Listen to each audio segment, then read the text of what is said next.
Haleluya. Dia hanya sejauh doa. Jadi jauh atau dekat itu? Dekat. Dekat banget lah ya. Dekat banget. Oke. Puji Tuhan. Tuhan yang begitu dekat dengan kita, begitu mengasihi kita. Hari ini kita akan mendengarkan firman Tuhan dengan judul Menjadi Biji Mata Tuhan. Haleluya. Kita buka Zakaria pasal 2 ayat 8. Zakaria pasal 2 ayat 8. Zakaria itu sebelum Maleaki ya. Bagian akhir dari kitab Perjanjian Lama. Zakaria 2 ayat 8.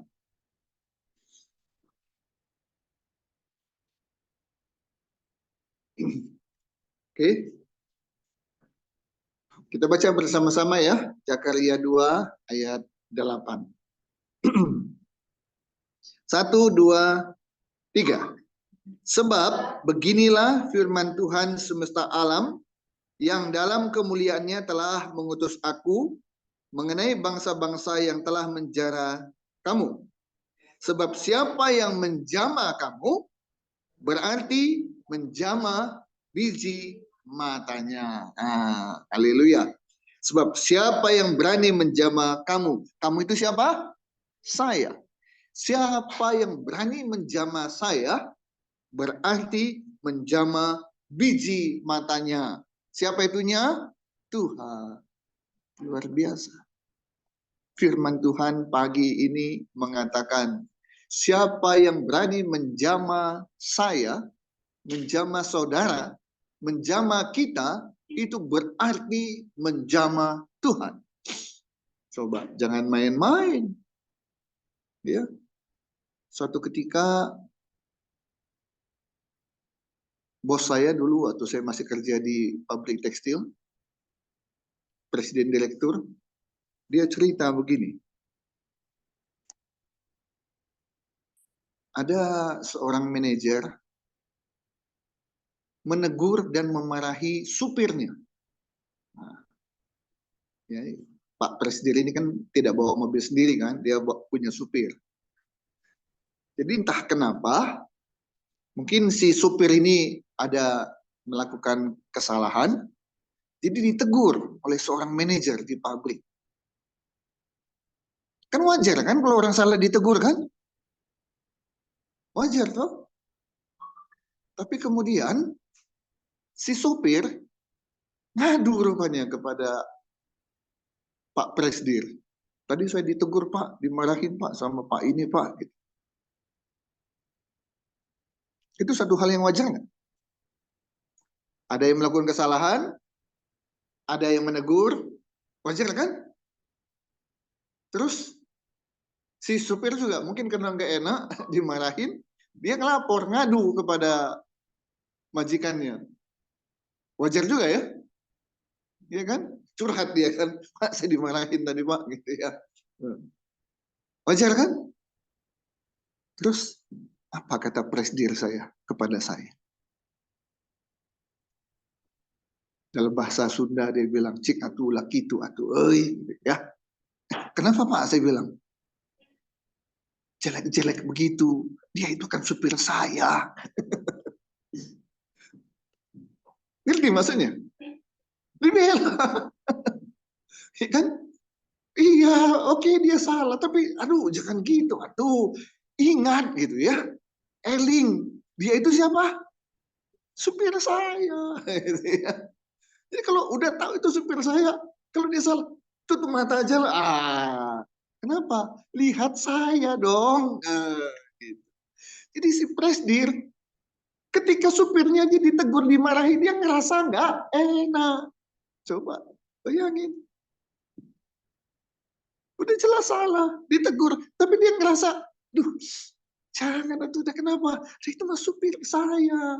Ngemarahin dia seperti mengemarahin saya. Gitu. Dalam hati saya, luar biasa. Seorang supir aja dibela oleh majikannya. Nah, firman Tuhan pagi ini lebih dari seorang majikan membela anak buahnya, sopirnya. Tuhan sendiri bilang, siapa yang berani menjamah anakku, itu berarti sama dengan menjamah aku. Bangga nggak kita? Seperti lagu tadi. Sungguh ku bangga punya Allah seperti Engkau. Ya, yang hari ini berfirman, jangan coba-coba jamah. Jamah itu artinya apa? Hanya pegang, hanya sentuh. Tidak, jamah itu artinya apa? Mengganggu. Jangan coba-coba berani mengganggu anak-anakku. Karena itu sama dengan mengganggu aku. Kalau Tuhan diganggu, tahu sendiri rasanya gimana. Tahu sendiri akibatnya akan jadi seperti apa. Benar-benar kita bangga memiliki Allah yang seperti Tuhan Yesus. Yang tidak hanya sekedar membela kita, tapi dia mau mati, menebus dosa kita, menderita di kayu salib untuk kita. Luar biasa, ya. Menjadi biji matanya Tuhan. Satu ketika beberapa tahun lalu, mungkin ada 20 tahun lalu, saya diminta oleh sebuah rumah sakit untuk bikin pelatihan bagi para dokter-dokter. Ya, oke. Jadi dilaksanakannya di Lembang. Sorry, bukan, di Pangalengan, di Pangalengan. Oke. Salah satu dari bagian pelatihan itu saya bikin permainan di mana peserta dibagi dalam beberapa kelompok, dipimpin oleh masing-masing ketua kelompoknya. Ya, satu kelompok katakanlah ada 5 sampai 7 orang. Kemudian ketua kelompoknya ini menutup mata anggotanya dengan kain. Jadi 6 orang ditutup matanya dengan kain, si ketua kelompok tidak. Nah, kemudian apa yang saya minta mereka lakukan? Mereka berjalan dari start sampai ke finish yang sudah saya tentukan. Saya sudah kumpulkan ketua kelompok, saya bilang, nanti rutenya dari sini, terus ke sini, ke sini, ke sini, dan finish di sini. Paham? Paham. Karena mereka tidak ditutup matanya, jadi mereka bisa tahu rute mana. Jadi mereka menuntun anggotanya untuk berjalan dari start sampai ke finish. Sementara yang lain semuanya ditutup matanya, tidak bisa melihat. Jalan berdasarkan tuntunan dari si ketua kelompok. Dan mulailah berjalan. Satu kelompok jalan duluan, kemudian kelompok lain mulai berjalan, demikian seterusnya, beberapa kelompok.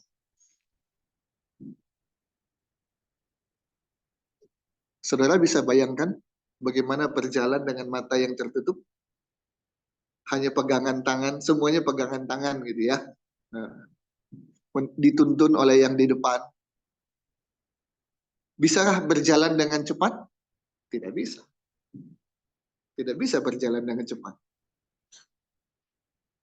Singkat cerita, setelah selesai, kami berkumpul kembali di dalam ruangan, dan saya tanya kepada para peserta, apa yang Anda rasakan dalam perjalanan tadi? Macam-macam pendapat. Susah, saya kejatuh, apa macam-macam gitu ya, nggak enak. Ada seorang dokter bilang begini, Pak, saya membayangkan bagaimana orang yang buta setiap hari, setiap minggu, setiap bulan, setiap tahun tidak bisa melihat. Saya baru hanya beberapa menit saja dari start sampai ke finish, itu hanya beberapa menit.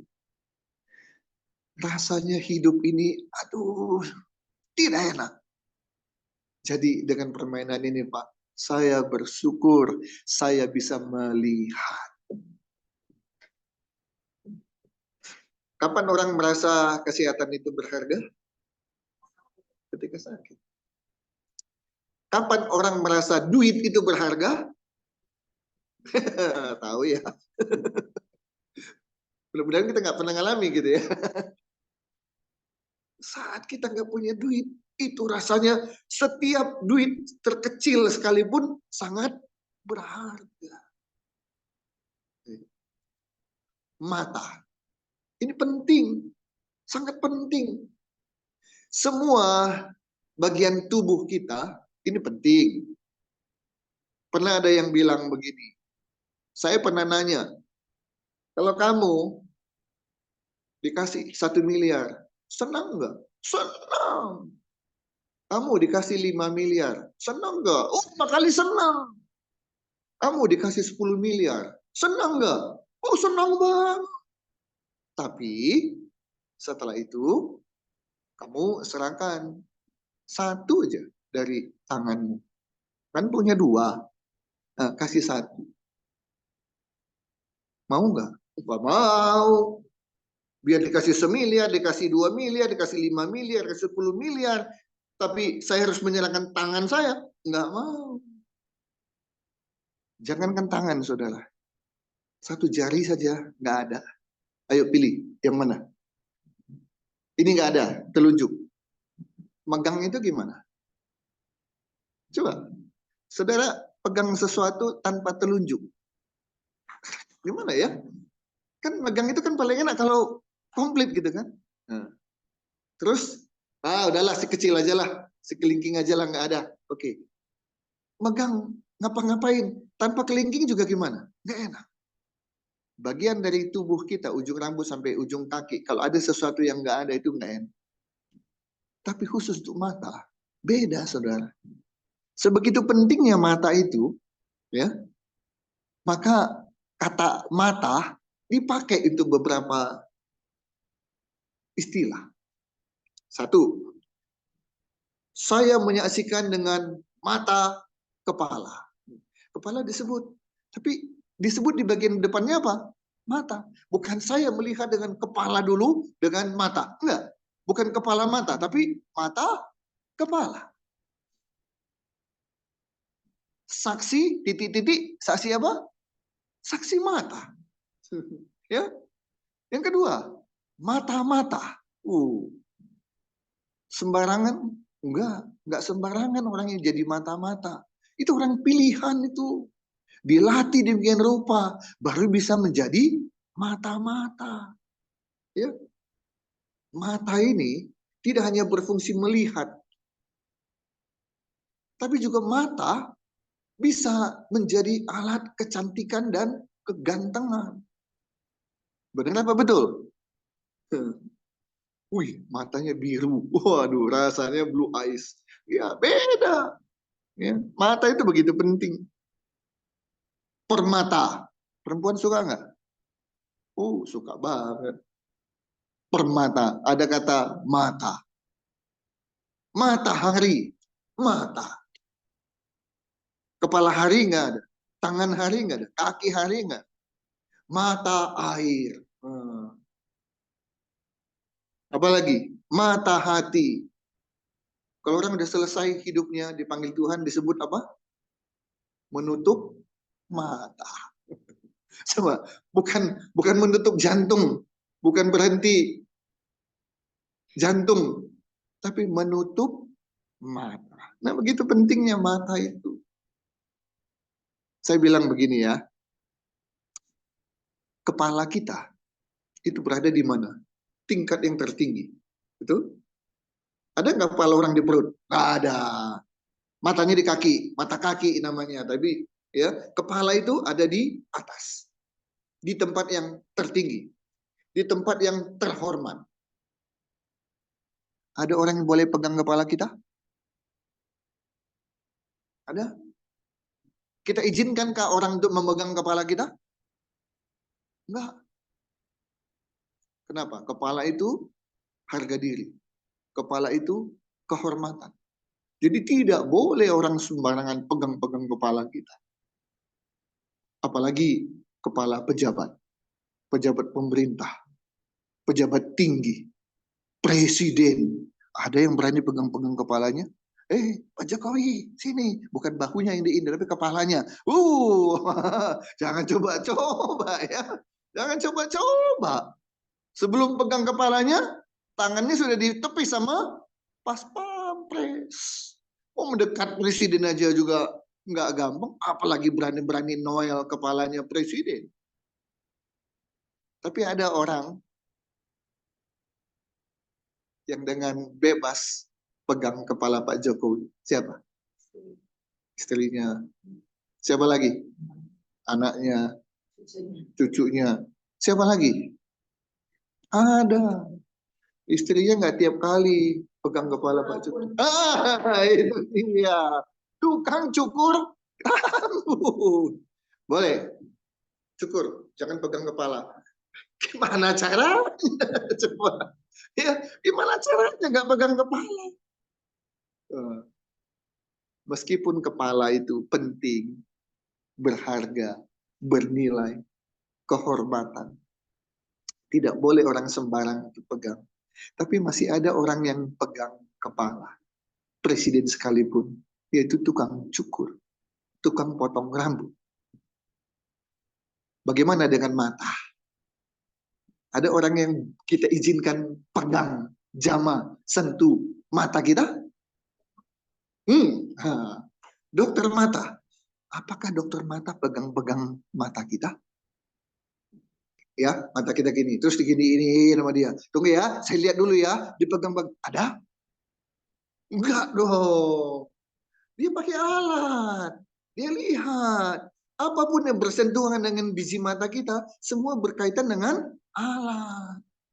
Nggak ada dipegang-pegang, disentuh-sentuh. Nggak ada. Nggak tahu lah kalau memang di luar pengetahuan saya ya.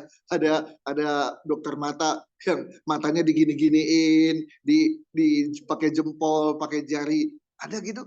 Pengetahuannya nggak ada. Karena mata ini begitu pekanya. Gitu. Begitu peka. Ada angin, kita gimana? Oh, gitu? Enggak. Langsung tutup mata. Itu baru angin. Kalau debu, otomatis nutup, bahkan pakai tangan. Dilindungi. Mata itu begitu penting. Itulah mata. Kalau Tuhan menjadikan kita sebagai biji matanya, Tuhan menjaga, Tuhan melindungi. Penjagaan dan pelindungan Tuhan itu sempurna. Sempurna. Ya. Tidak ada orang yang Tuhan izinkan untuk mengganggu anak-anak yang dikasihinya. Bagaimana caranya kita menjadi biji matanya Tuhan? Orang yang dikasihi Tuhan, orang yang dijaga, orang yang dilindungi oleh Tuhan. Baca Amsal 8 ayat 30. Amsal 8 ayat 30.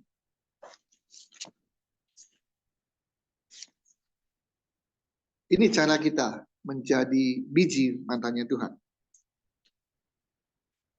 Amsal 8 ayat 30.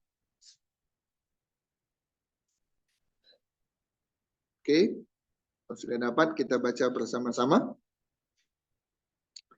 1, 2, 3.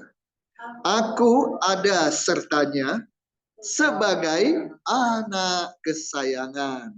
Setiap hari aku menjadi kesenangannya dan senantiasa bermain-main di hadapannya. Nah, bagaimana caranya kita bisa menjadi biji matanya Tuhan? Caranya ada beberapa. Ya. Oke, sebelum saya bahas bagaimana cara menjadi anak kesayangannya Tuhan, ada nggak anak kesayangannya orang tua? Ada. Siapa anak kesayangan orang tua? Di berbagai keluarga. Satu, anak yang taat. Wajar. Anak yang taat pasti jadi kesayangan orang tua.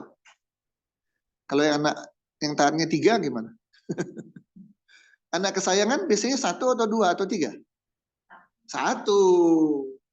Meskipun 3-tiganya taat, hanya ada 1 yang namanya kesayangan. Siapa anak kesayangan orang tua? Yang dekat, taat, yang dekat. Apalagi? Syafid punya anak berapa? 3. Siapa anak kesayangan?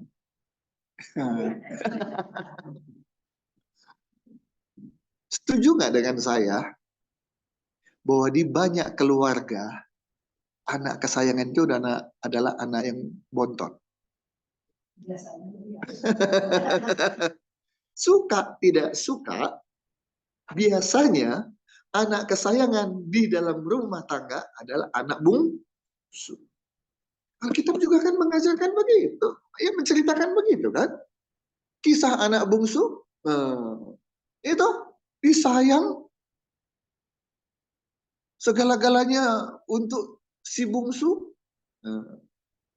Itu biasanya begitu, ya. Anak bungsu itu menjadi anak kesayangan, biasanya begitu. Tapi begitukah Tuhan? Mana ada kita anak bungsu, anak sulung? Nggak ada kita. Ya, nah jadi bagaimana caranya bisa menjadi anak kesayangan Tuhan? Bukan mengandalkan anak bungsu, tidak. Ya, nah kita lihat ya. Amsal 8 ayat 30 tadi mengatakan begini.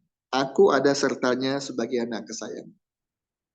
Menjadi anak kesayangan Tuhan, syarat yang pertama adalah selalu beserta dengan Tuhan. Mama saya almarhum itu dapat dikatakan buta huruf. Tidak bisa membaca. Tidak bisa menulis. Beliau meninggal di usia 83. Kita nanya kan, kenapa mama bisa buta huruf? Kan rasanya memalukan punya orang tua yang buta huruf, walaupun hidup di zaman bahela gitu ya. Kenapa? Dia jawab, sebab mama ini cucu kesayangan dari oma, dari nenek, dari mak. Sebagai cucu kesayangan, bukan anak kesayangan lagi loh, cucu kesayangan. Mama saya itu cucu kesayangan. Jadi sama emaknya, sama omanya, sama neneknya, kemana-mana dibawa. Kemana-mana dibawa. Sayangnya, kata mama saya, nenek dari mama saya suka main judi.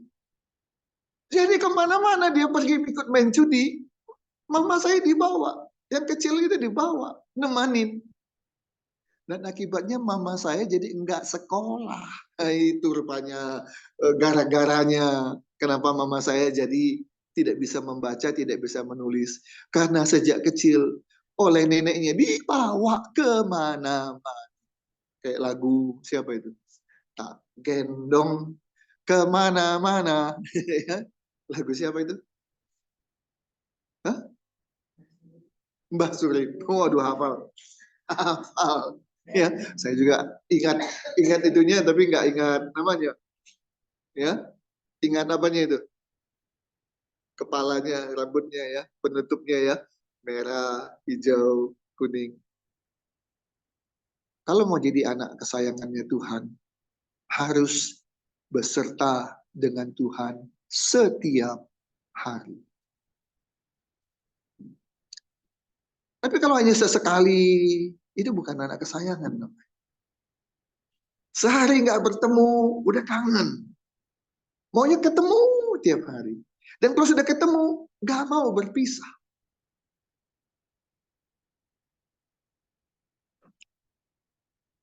Saya punya anak dua, Lewi, Yosua. Lewi tinggal di Bandung, Yosua tinggal di Jakarta. Mau ketemu Lewi, kapan saja bisa. Dari rumah ke sini dekat. Paling lama 10 menit sampai. Mau ketemu Yosua, wah harus 3 jam dulu ke Jakarta.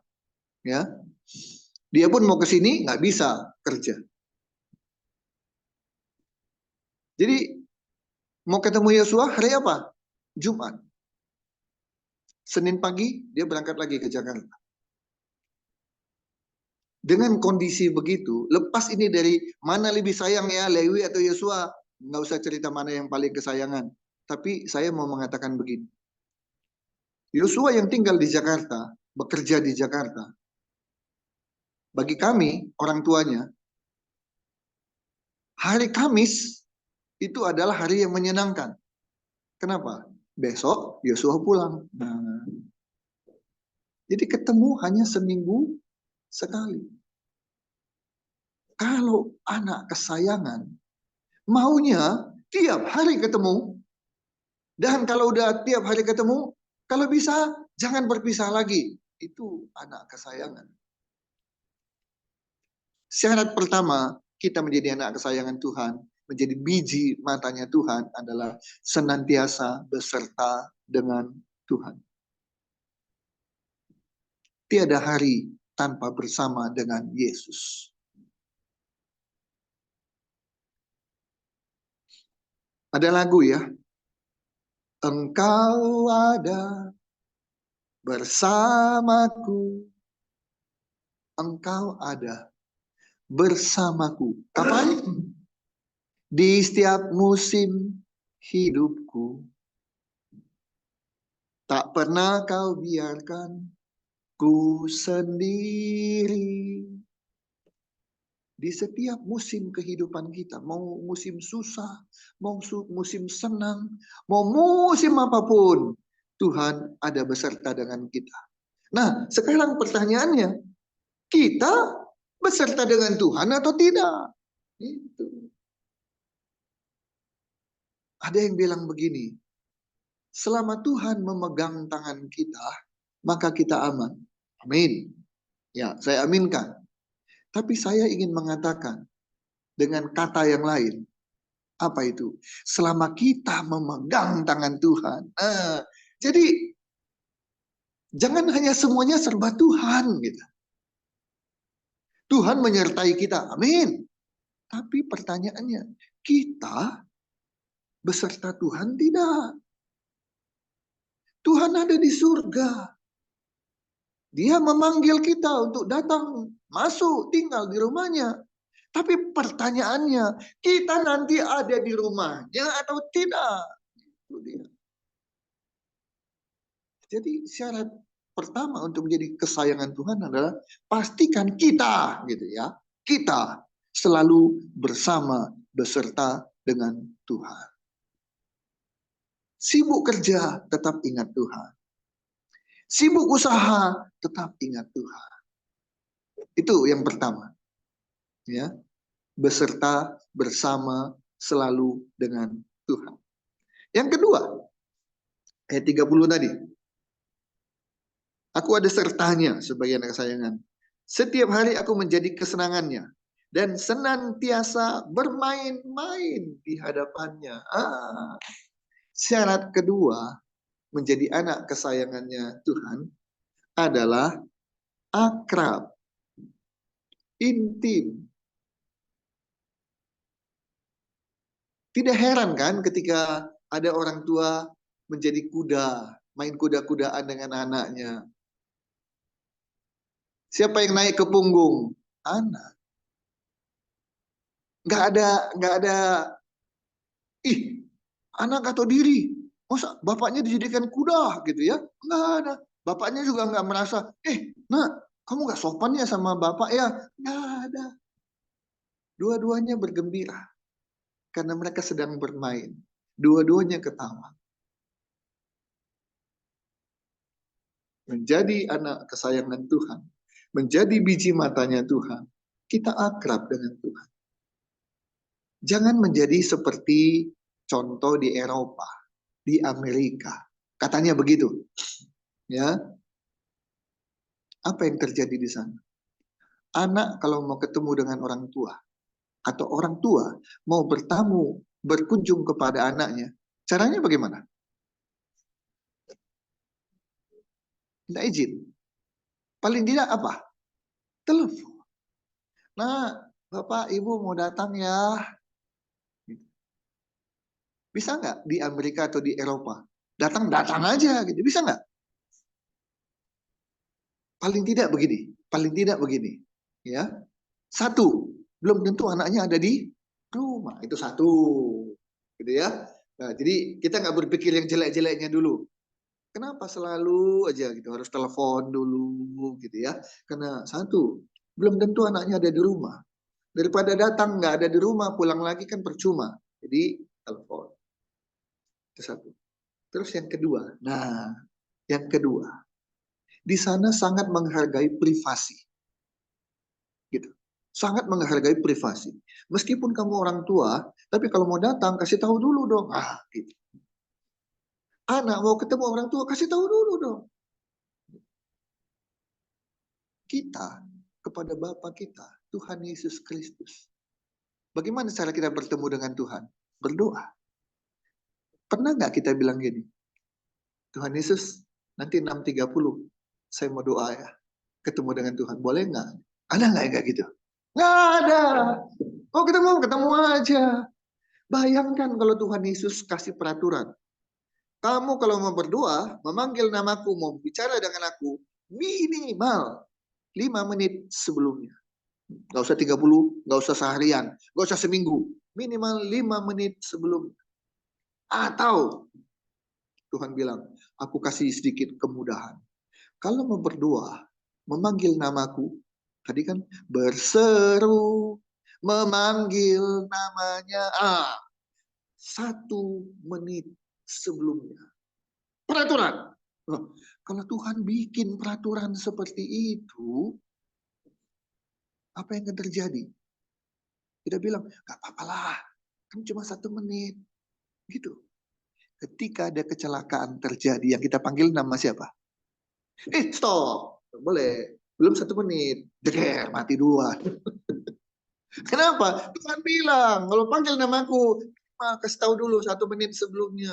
Kecelakaan sudah terjadi, menjelang terjadi kita bilang, Yesus, stop. Nggak ada artinya panggil Yesus, belum semenit.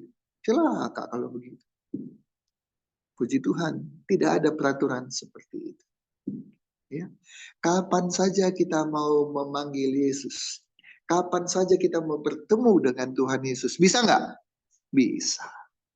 Tanpa ada batas, tanpa ada syarat, kapan saja. Bahkan maaf, ketika berada di toilet, lagi duduk-duduk, bisa nggak kita bicara dengan Tuhan Yesus? Bisa. Nggak sopan. Bicara dengan Tuhan Yesus, tidak melihat tempat, tidak melihat waktu. Yang penting kita berbicara dengan dia, berbicara akrab, bukan berbicara yang suatu ketika ada film, mungkin pernah nonton. Ini filmnya banyak sekali penontonnya waktu itu. Judulnya adalah Catatan Si Boy. Pernah nonton? Vera? Pernah. Waktu itu ada adegan si Boy lagi dicegat. Dicegat kah atau mau berantem gitu ya? Nah, ketika dia turun dari mobil, dia bilang, Tuhan bersama dengan gue. Nah, ada yang protes. Ada yang marah. Ini film tidak bagus. Tidak mendidik.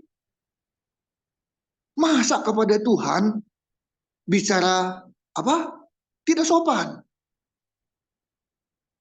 Dalam bahasa Indonesia, menunjukkan diri saya, diri kita, ada apa?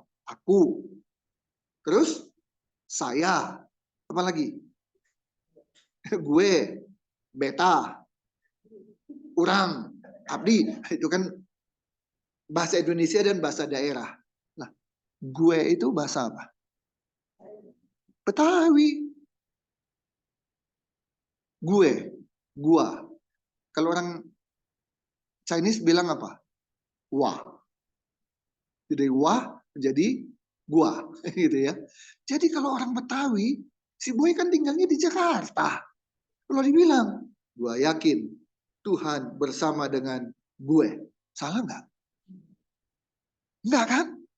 Iya, ada yang mempermasalahkan ya urusan dia lah. Tapi si Boy tidak salah. Karena dia menggunakan bahasa sehari-hari ini orang Betawi. Betawi bilang saya itu gue. Bilang kamu itu apa? Lu.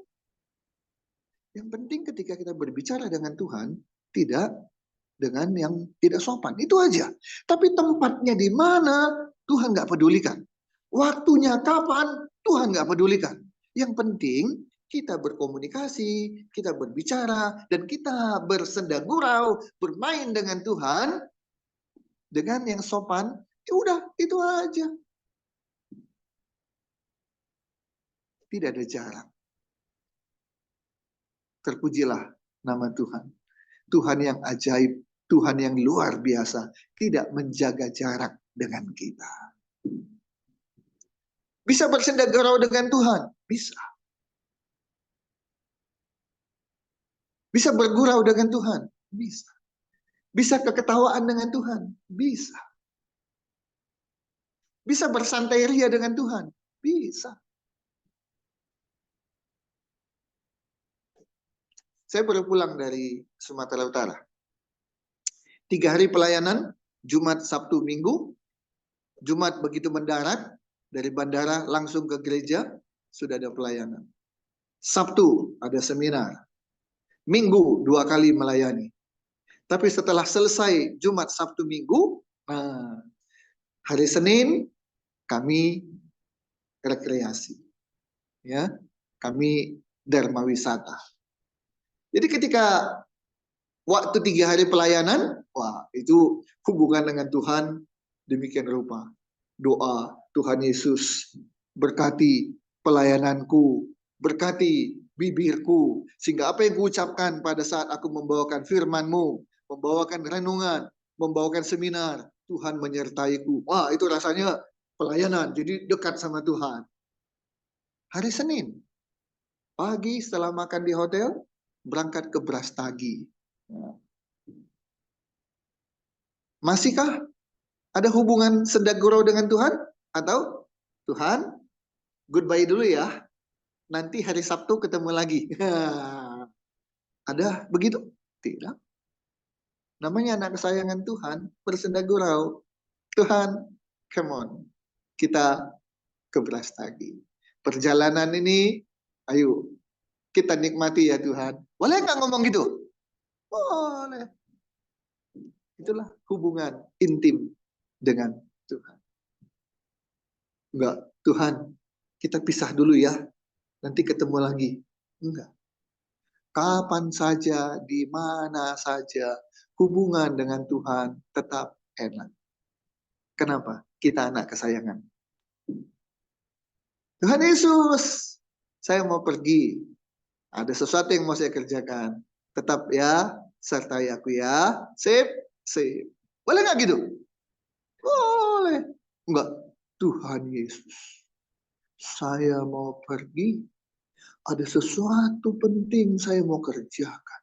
Dimohonkan kepada Tuhan Yesus. Sertai. Gitu? Aduh, kayaknya Tuhan juga capek banget dengarnya ya. Enggak. Tuhan Yesus, aku mau pergi. Sertai ya. Sip. Mantap. Haleluya. Menjadi anak kesayangan Tuhan, syarat pertama adalah selalu bersama dengan Dia. Kapan saja, di mana saja. Nah, yang kedua, lebih dari sekedar bersama, tapi ada suasana. Suasana yang enak, suasana yang menyenangkan. Selalu bersama dengan Yesus itu ada senda gurau, bisa santai, bisa ketawa. Ada yang bilang begini, saya nggak pernah panggil dia Bapak. Ya, kan dia Bapak kita. Iya, betul. Saya nggak panggil dia Bapak. Saya bahkan nggak panggil dia Tuhan. Tapi saya panggil dia apa?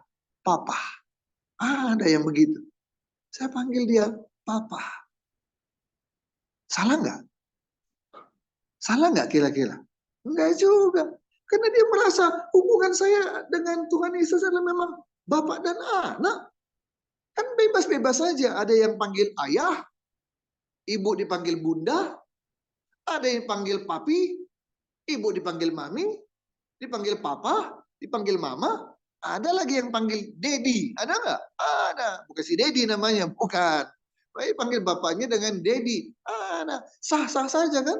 Nah, jadi dia bilang, saya memanggil Tuhan Yesus dengan panggilan Papa. Karena saya betul-betul merasa dekat dengan Tuhan. Sehingga hubungan Bapak dan anak, saya panggil dia Papa Yesus. Mana? Jadi yang kedua adalah punya hubungan erat, hubungan intim, bersenda gurau dengan Tuhan. Baru yang ketiga, bagaimana caranya menjadi anak kesayangannya Tuhan, menjadi biji matanya Tuhan, adalah dengan cara hidup kita ini menyenangkan hati Tuhan. Karena ku tahu ini menyenangkan hatimu, menyenangkanmu, senangkanmu. Hanya itu apa? Kerinduanku, menyenangkanmu, senangkan hatimu. Hanya itu kerinduanku. Kita bisa berkata, Tuhan, hanya satu kerinduanku, hanya satu keinginanku, hanya satu cita-citaku di dalam hidup ini. Bukan kejar kekayaan, bukan kejar popularitas, tapi satu apa? Menyenangkan hati Tuhan. Wow, kalau itu bisa kita lakukan, saudara-saudara, kita menjadi biji matanya Tuhan. Tuhan bilang, jangan coba-coba ganggu, jangan coba-coba sentuh. Ini biji mataku, ini anak kesayanganku. Kenapa? Pikirannya, hatinya, perasaannya hanya tertuju kepadaku. Apa yang dia pikirkan hanya satu, menyenangkan hatiku. Wah, luar biasa. Kita pasti menjadi anak yang istimewa di mata Tuhan. Menjadi kesayangannya Tuhan. Mau menjadi anak kesayangannya Tuhan? Menjadi biji matanya Tuhan? Selalu bersama dengan Tuhan? Bersenda gurau dengan Tuhan? Selalu menyenangkan hati Tuhan. Karena itu, siap dibentuk. Kita mau dijadikan apa oleh Tuhan, kita siap. Apa aja yang Tuhan rencanakan dalam hidup kita, kita harus siap. Jangan kita hanya mau ini, mau itu. Seperti lagunya siapa itu? Nobita. Aku ingin begini, aku ingin begitu, aku ingin ini, itu. Banyak sekali. Semuanya aku, dan aku. Jangan. Kalau menjadi biji mata Tuhan, anak kesayangan Tuhan, siap untuk dibentuk. Mau jadi apapun kita, bagaimananya Tuhan. Terserah Tuhan. Suka-sukanya Tuhan. Ya. Jadilah biji mata Tuhan, maka nikmati perlindungan, nikmati berkat dari Tuhan. Amin. Mari kita berdoa.